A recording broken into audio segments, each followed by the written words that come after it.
Welcome friends, welcome to your favorite channel Bodhi Tree. Friends, this is our 10th day in English speaking course and today we are going to discuss a different topic and I will share some idioms with you.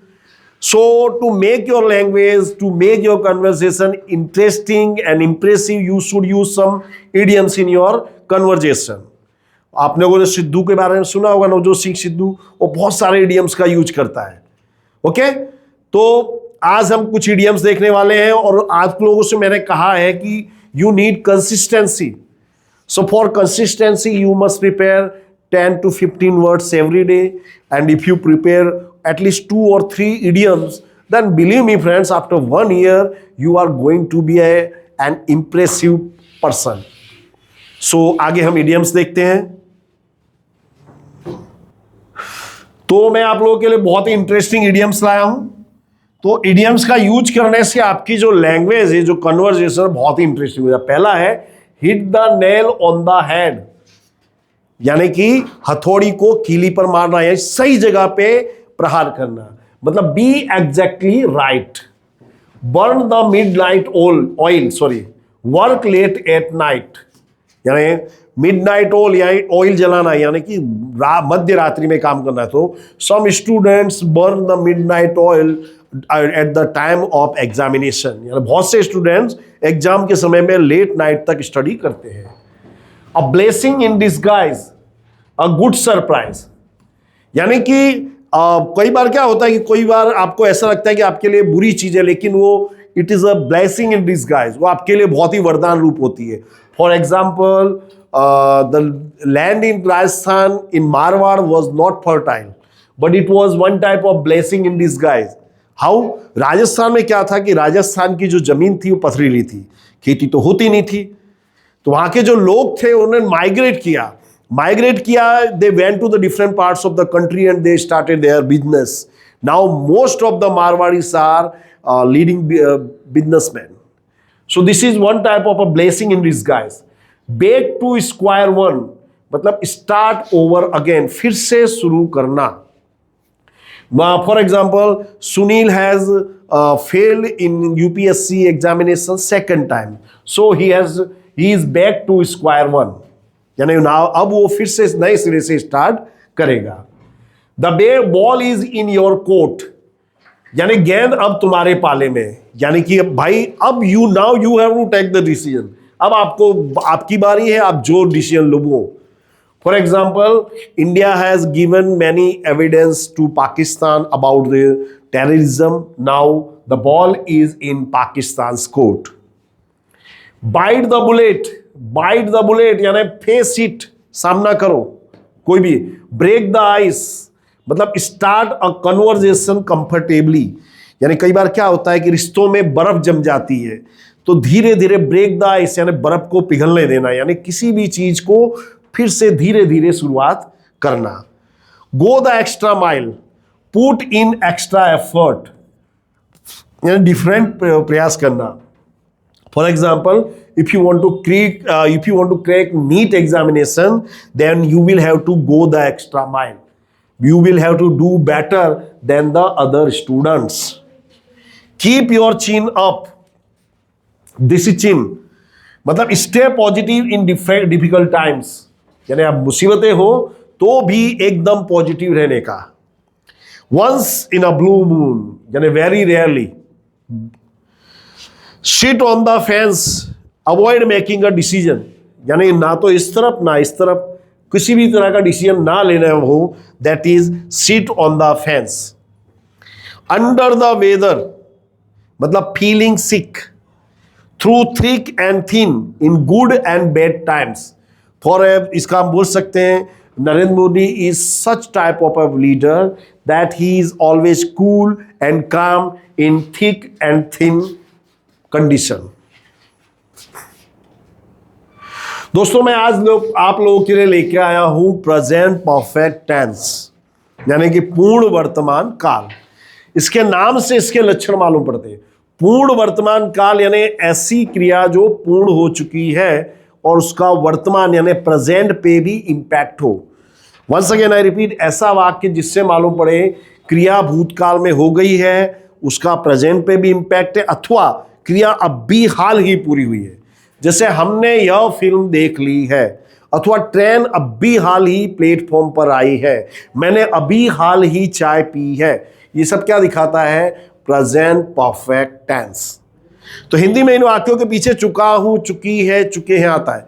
तो दोस्तों कई बार क्या होता है, simple past tense और present perfect tense में बहुत से स्टूडेंट्स को कंफ्यूजन होता है। जैसे मैं बोलूं हमने कल एक फिल्म देखी, that is simple past tense, क्योंकि उसका आज प्रेजेंट से कोई लेना देना नहीं है। अगर अपने फिल्म की चर्चा कर रही हो और मैं बोलूं मैं ये फिल्म देख चुका हूं, तो हो जाता है प्रेजेंट परफेक्ट टेंस। ओके, तो प्रेजेंट परफेक्ट टेंस यानी ऐसा सेंटेंस जिससे मालूम हो क्रिया पास्ट में हो गई है और उसका वर्तमान पे भी असर हो, अथवा क्रिया अभी हाल ही पूरी हुई है। बराबर, ये जो वर्ड्स हैं ये याद रखिएगा, ये प्रेजेंट परफेक्ट में बहुत बार आते। जस्ट का मतलब होता है अभी हाल ही, ऑलरेडी मतलब पहले से ही, येट और स्टिल अभी तक, एवर का मतलब होता है कभी भी, जस्ट नाउ यानी अभी हाल ही। तो ये जो वर्ड्स हैं ये आपको लिख लेने चाहिए। अगर आपको तैयार है, याद हो तो बहुत अच्छी बात है, नहीं याद हो तो आपको लिख करके इसको तैयार करना चाहिए। अब हम इसके रूल्स वगैरह देखेंगे। तो ये जो देखिए जो वर्ड्स थे उनके अर्थ भी मैंने आपको बताए हैं। इसका स्ट्रक्चर याद रखिए, इसमें आता है सब्जेक्ट, उसके बाद हैज और हैव। इसमें याद रखिए आई, वी, यू, दे, और जो भी प्लोरल होता है उसके साथ आता है हैव। आई और प्लोरल के साथ हैव और सिंगुलर के साथ हैज। बराबर, और third form of the verb आता है। प्रेजेंट परफेक्ट टेंस में third form of the verb आता है।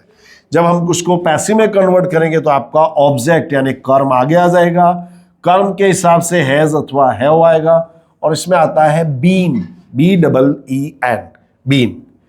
प्रेजेंट परफेक्ट हो या पास्ट परफेक्ट, जब हम उसको पैसिव में कन्वर्ट करते हैं तो उसमें बीन का यूज होता है। इसको दिमाग में रखिएगा। देखिए, उन्होंने नया मकान खरीद लिया है। किसने खरीदा? उन्होंने। सब्जेक्ट, खरीदना वर्ब, क्या खरीदा? नया मकान, ऑब्जेक्ट। तो दे प्लोरल इसलिए have bought, buy, bought, bought a new house. Passive में क्या होगा? न्यू हाउस आगे आ जाएगा। सिंगुलर इसलिए has been, third form of the verb, by, they के प्लेस पर दैम। मैं वन सेकेंड रिपीट कर लूं, एक्टिव से पैसिव में कन्वर्ट करते हैं तो आई के प्लेस पर मी, यू के प्लेस पर यू, ही के प्लेस पर हिम, सी के प्लेस पर हर, वी के प्लेस पर अस, और दे के प्लेस पर देम लिखते हैं। इसको आप लोग याद रखिएगा। बराबर, हम यह फिल्म पहले से ही देख चुके हैं। तो वी हैव, ये जो वर्ड आया पहले से ही, इसके आएगा ऑलरेडी सीन दिस फिल्म। अब जब मैं इसको पैसिव में कन्वर्ट करूंगा तो दिस फिल्म आ गया जाएगा। This film has already been seen, see saw seen, by, we की जगह अस।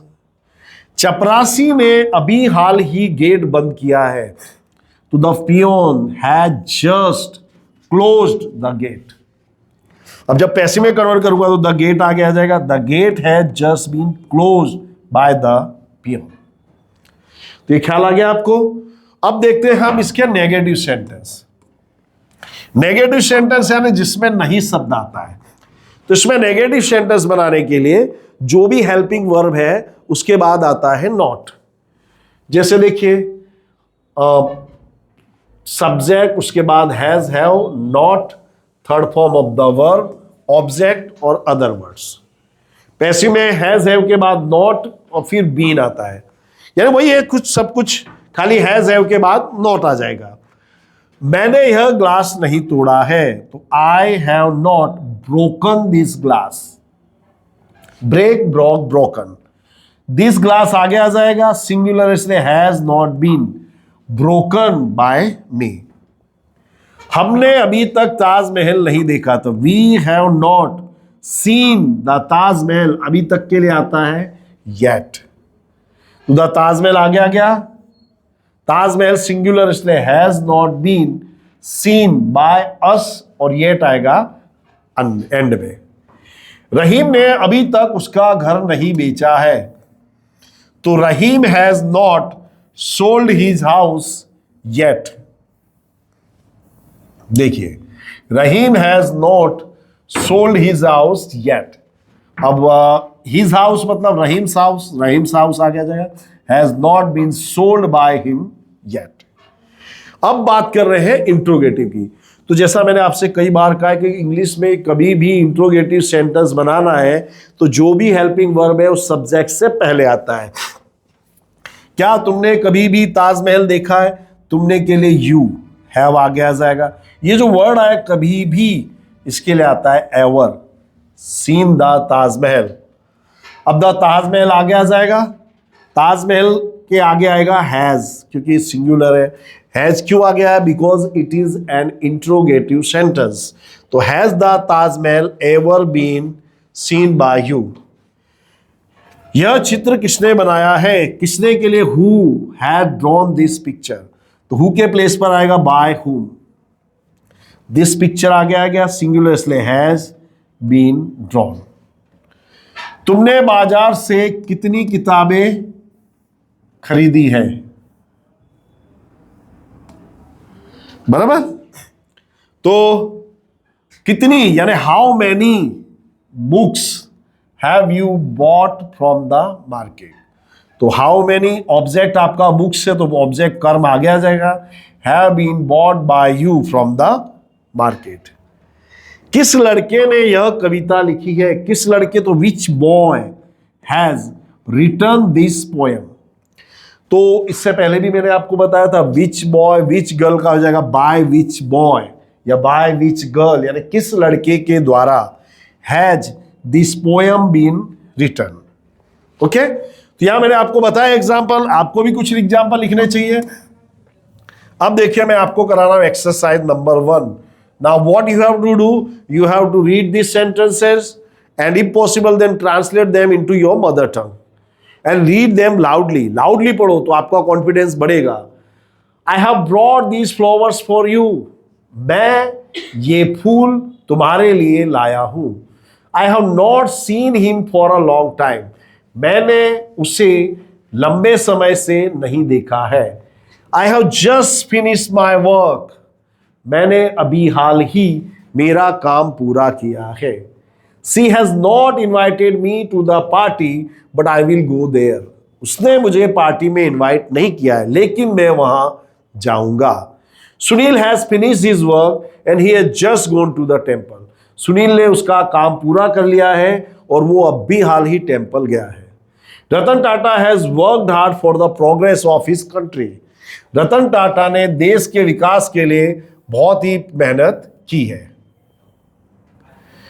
India has become a developed country, Bharat एक विकसित राष्ट्र बन चुका है। डेवलप्ड यानी विकसित और डेवलपिंग यानी विकासशील। Vipul has just had his tea, अब इस हैड को देखिए, ये जो हैड है ये हैव का थर्ड फॉर्म है, बराबर। या हैव टी मतलब चाय पीना, यानी विपुल उस चाय पी चुका है। She has not accepted my gift, उसने मेरा गिफ्ट स्वीकार नहीं किया है। एक्सेप्ट यानी स्वीकार करना। Rahul has not return my camera yet, Rahul ने मेरा कैमरा अभी तक नहीं लौटाया है।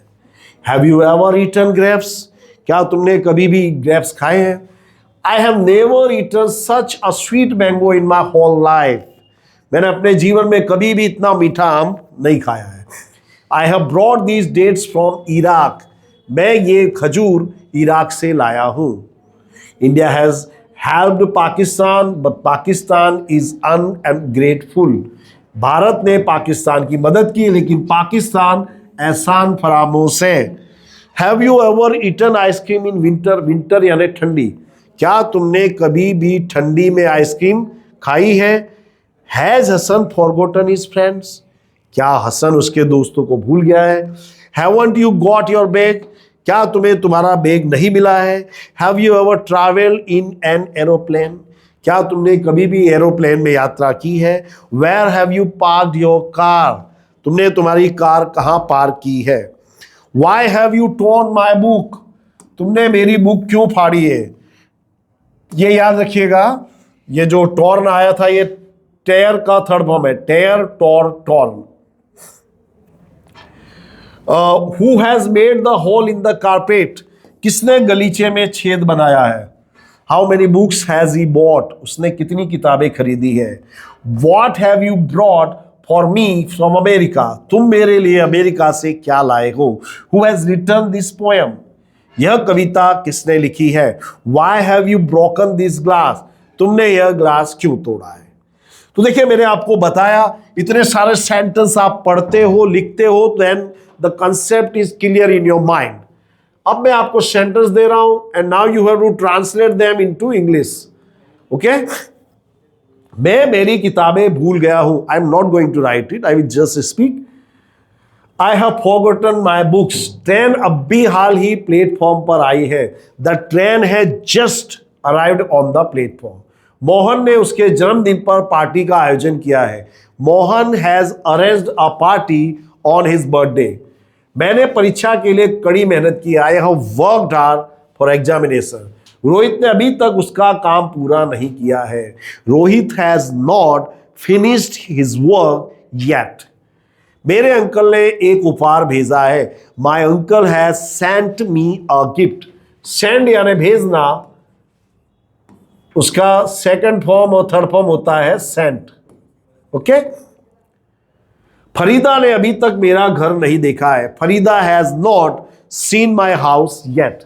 रैंकर्स ग्रुप ट्यूशन ने बहुत से बच्चों का जीवन बदल दिया है। Rankers group tuition has changed lives of many students. Life इसका प्लोरल होता है lives. Okay,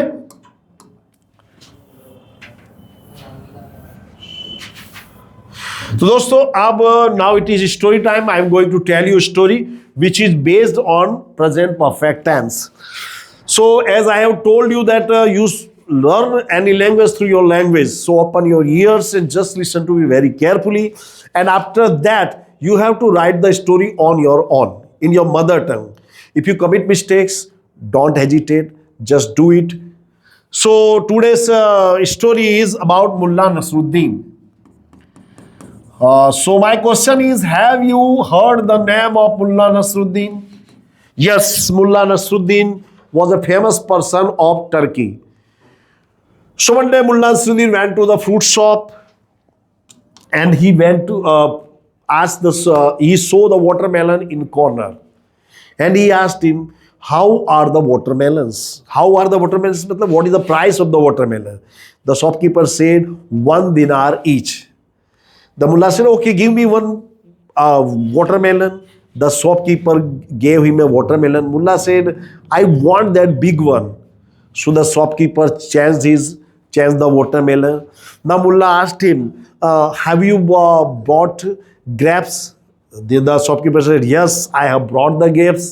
My brother has brought them from Damascus and they are very sweet. Then Mullah said, how much are the grapes? The shopkeeper said, 1 dinar per bunch. Then Mullah said, I don't want watermelon. Please change the watermelon and give me a bunch of grapes. Then Mullah saw bananas. He said, how much are the bananas? The shopkeeper said, the banana is 1 dinar per dozen. And I have brought them from India. And they are very nice. Then Mullah said, okay, now I don't want grapes. Please give me bananas in place of grapes. Now you see, shopkeeper was very angry, but he changed them. Now Mullah asked the shopkeeper, have you brought mangoes from India? The shopkeeper said, yeah, I have brought mangoes from India. They are very sweet. Eat them and you will say, I have never eaten such sweet mangoes in my life. Then Mullah said, I don't want the bananas. Please give me one ripe mango. So now the shopkeeper was very angry, but he accepted. He gave him a one ripe mango. Mullah put the ripe mango in his bag and he started his journey. Now the shopkeeper stopped him. Hey Mullah ji, you have not paid for the mango. Then Mullah said, I bought the mango in place of banana. Then shopkeeper said, but sir, you have not paid for the banana. Mullah said, I bought the banana in place of grapes. Shopkeeper said, but sir, you have not paid for the grapes. Then Mullah said, I bought the grapes in place of watermelon. Then the shopkeeper said, but sir, you have not paid for the watermelon. Then Mullah said, have I bought the watermelon? Then why should I pay for it? Now you see the shopkeeper was very angry. He took a stick and chased Mullah. He was very angry. He was running after Mullah. He was chasing Mullah. Then an old man stopped him. Hey, what happened? He said that bastard had cheated me.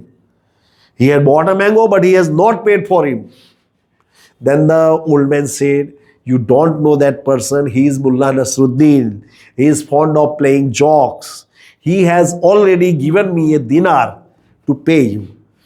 So this story was based on present perfect tense. So I am sure after listening this story, the concept will be clear in your mind. What you have to do, you have to write this story, and you can write another story on your own, and you must listen at least one story every day.